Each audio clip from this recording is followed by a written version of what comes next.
1 centimeter. That is the distance between the life I had built and the moment it became something else entirely. His eyes were moving, steady, unhurried, the eyes of a man who has never been surprised in a room he controls. And I was sitting directly in their path. I want to tell you what I did, but first I need you to understand what I did not do. I did not move. I did not look away. I did not do any of the things that a person with a plan would do in that moment. Because here is the truth no one tells you about moments like this. Your body decides before your mind does. And my body chose nothing, a complete and total failure of every system at once. The thought, move, turn, disappear, arrived fully formed in my mind and went absolutely nowhere, like a command issued to a machine that has quietly lost power. I was sitting in the 3rd row. I could not move a single inch. His eyes were coming. I knew they were coming. And I sat there with my heart doing something I had no word for. Not hammering, not racing, something more fundamental than that. Something that felt like the body's absolute refusal to pretend this was manageable. I was not composed. I was frozen. And then, in the half second before his gaze completed its sweep of the 3rd row, the woman directly in front of me shifted, a small thing. She leaned into the man beside her, her head tilting onto his shoulder, her body turning just enough, just barely, precisely enough, to close the sightline, a 3-inch movement, by a woman who had no idea what she was doing. Marcus's eyes moved through the row, across the gap where I was sitting, and continued, no stop, no flicker, no recognition.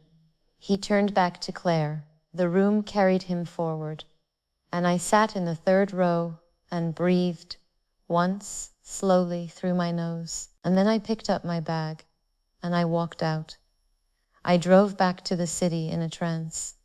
Sawmill to the Henry Hudson, south on the West Side Highway, exit at Chambers Street, the car knowing the way better than I did. I want to be honest about this part, because this is the part no one talks about. I had the evidence. I had seen it with my own eyes, the altar, the vows, the ceremony that made everything he had done illegal. The law was entirely, unambiguously on my side, and I could not move, not because of strategy, because I still loved him. I know how that sounds. And I have had enough time since that Saturday to make peace with the fact that love does not operate on logic. It never has. You do not stop loving someone because the evidence is irrefutable and every rational signal says this is over. You stop loving someone slowly, privately, on your own timeline.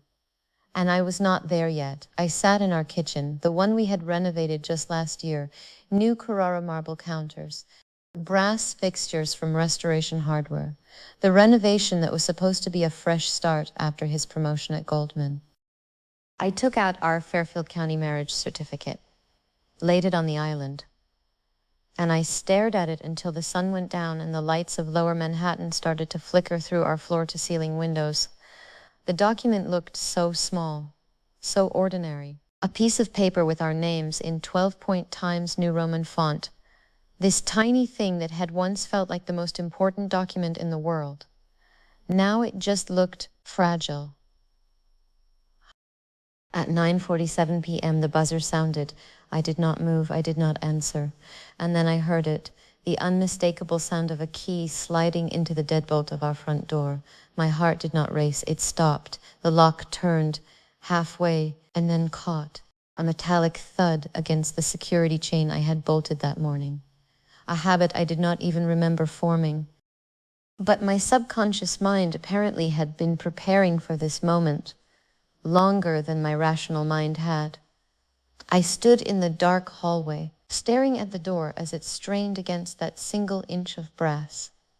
I could hear his breathing on the other side of the wood, steady at first, then not. The man who had just promised forever to a woman in Westchester was currently trying to enter the home of the woman he had married in Connecticut.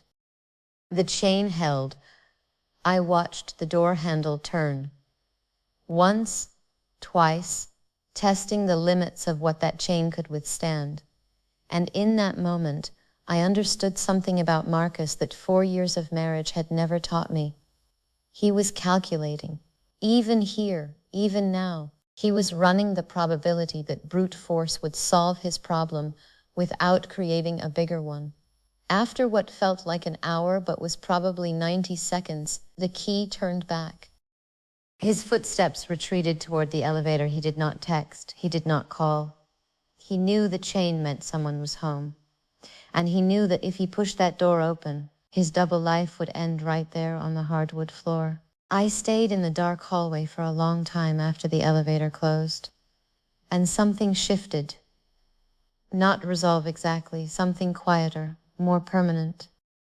The fear that had kept me frozen in the third row, that had kept me sitting at the marble island staring at a document instead of acting, it did not disappear, but it moved, it stepped aside for something else, something that felt like control.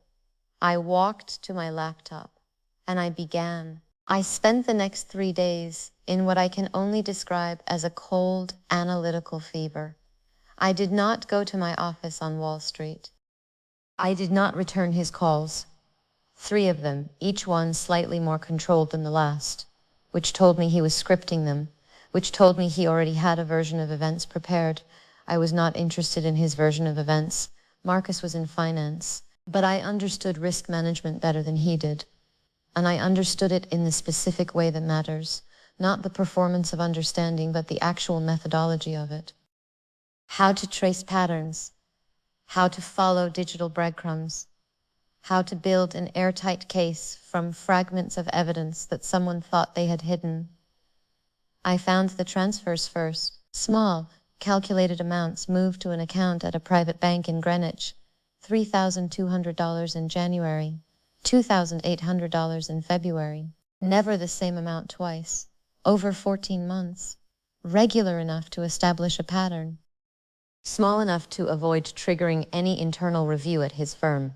Then I found a lease, an apartment near Hudson Yards, 34th and 10th, 27th floor, monthly rent $4,500, held under a corporate shell name M&C Holdings LLC, M for Marcus, C for Claire, signed 8 months ago. He was not just building a parallel life, he was migrating, slowly, methodically, moving his entire existence from our world to hers, one asset, one transfer, one carefully worded document at a time.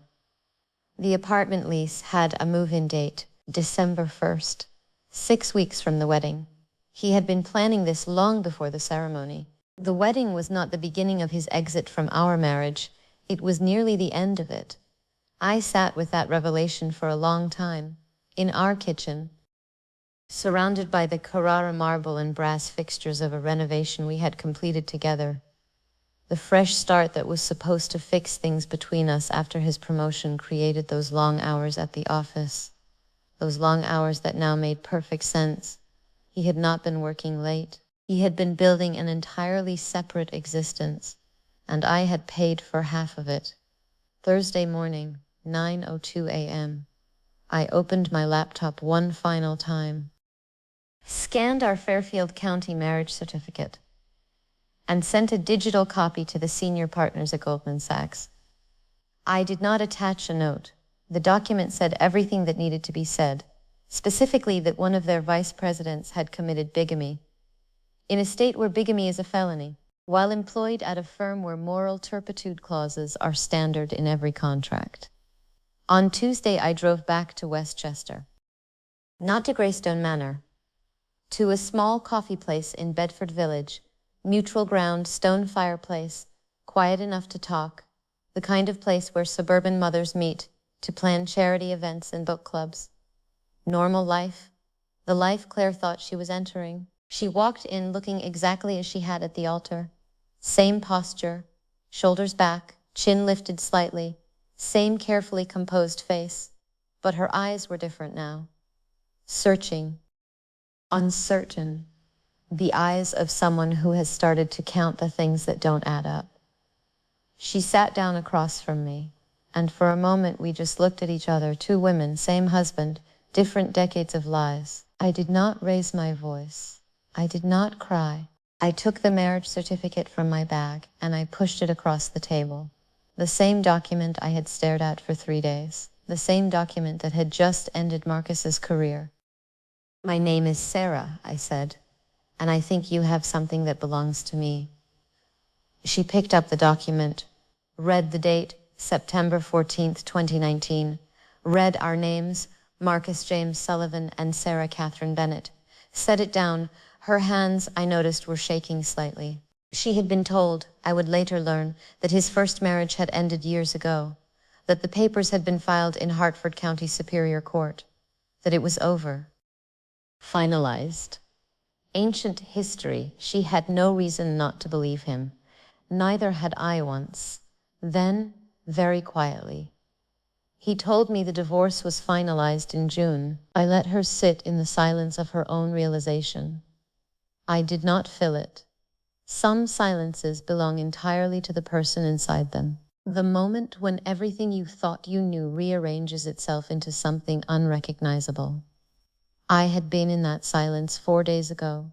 I remembered how it felt. She asked me what I was going to do. I told her I didn't know yet, which was not entirely true.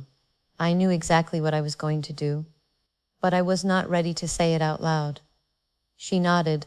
Then she said something I have thought about every day since. Whatever you decide, decide it for yourself. Not for him, not for me, for yourself. And then she stood up, left a $20 bill on the table for coffee neither of us had touched, and walked out. I sat there for another hour, in the stone fireplace warmth of Bedford Village, watching other women live their uncomplicated Tuesday afternoons. Women whose husbands were exactly who they claimed to be. Women whose marriage certificates were the only ones in existence. I envied them, but I did not want to trade places with them, because sitting in that coffee shop I realized something. I was not the victim of this story. Not anymore. I was the one holding all the cards. I drove home on I-684 South, through the toll plaza at the Hutchinson River Parkway, past the exit for our old life, into the city that was now only mine. The apartment felt different when I walked in, lighter, not because anything had changed, but because I had stopped pretending things were other than what they were. I sat at the kitchen table, and for the first time since that Saturday in October, I did not open the laptop. I did not research or calculate or do any of the things that keeping busy had allowed me to do. Instead of feeling, I just sat, and I let it be as big and as devastating and as complicated as it actually was. The end of a marriage, the discovery that the person you shared a bed with for 4 years was someone you had never actually met. The realization that love, real love, can coexist with betrayal of the most fundamental kind, and that sometimes the most loving thing you can do is refuse to enable it any longer. People ask me why I didn't confront him that night at the door, why I let the chain do the talking, why I chose documentation over confrontation. I tell them what I tell my clients in risk management. The moment you show your hand, you lose your leverage. Marcus's career at Goldman Sachs ended on Thursday afternoon. Security escorted him from the building at 3:17 p.m. His key card was deactivated. His corporate email was disabled. His access to everything that made him Marcus, the vice president, the finance expert, the man with the plan, was revoked permanently. Because here is what Marcus had forgotten in all his careful calculations. Wall Street does not forgive moral turpitude. And bigamy, especially bigamy that involve financial deception, is career suicide. Immediate, irreversible, final. 2 marriage certificates exist with Marcus's name on them. One is a legal document filed with the state of Connecticut. The other is expensive stationery from a weekend in Westchester. One is valid, the other isn't. Claire filed for annulment the following week. I know this because her attorney contacted mine. Not for legal reasons, but because she wanted me to know that she understood, that she was stepping back, that the field was clear for whatever came next. What came next was nothing. For 3 weeks, my phone did not ring. Marcus did not appear at the door. No lawyers, no flowers, no desperate gestures, just silence. And then, on a Thursday morning in November, I got a text from a number I did not recognize. The Hudson Yards apartment is in your name now. The keys are with the building concierge. I stared at that message for a long time, because what it said without saying it was this: he was done. He was not coming back to fight for our marriage. He was not going to contest the divorce I had not yet filed. He was walking away from everything. The apartment in Tribeca, the life we had built, the 4 years of history, all of it. He was giving me the keys to the life he had built for someone else, and disappearing. Sometimes, late at night, when the city is quiet and the lights of Manhattan stretch out like a circuit board below my windows, I think about that moment in the 3rd row, when the woman in front of me leaned into her husband's shoulder, 3 inches to the left, 1 centimeter between discovery and escape. And I wonder what would have happened if she had not moved, if Marcus had seen me sitting there, if our eyes had met across the altar where he was promising forever to someone else. Would he have stopped the ceremony? Would he have chosen her? Would he have chosen me? I will never know. But I know this: sometimes the smallest movements change everything. A woman shifting in her seat, a security chain catching in a door frame, a marriage certificate in an email to the right people. 1 centimeter. That is the distance between the life you think you are living and the moment you discover who you actually are. And he has known since the moment that chain caught in our Tribeca apartment that I am still out there, somewhere, holding everything, deciding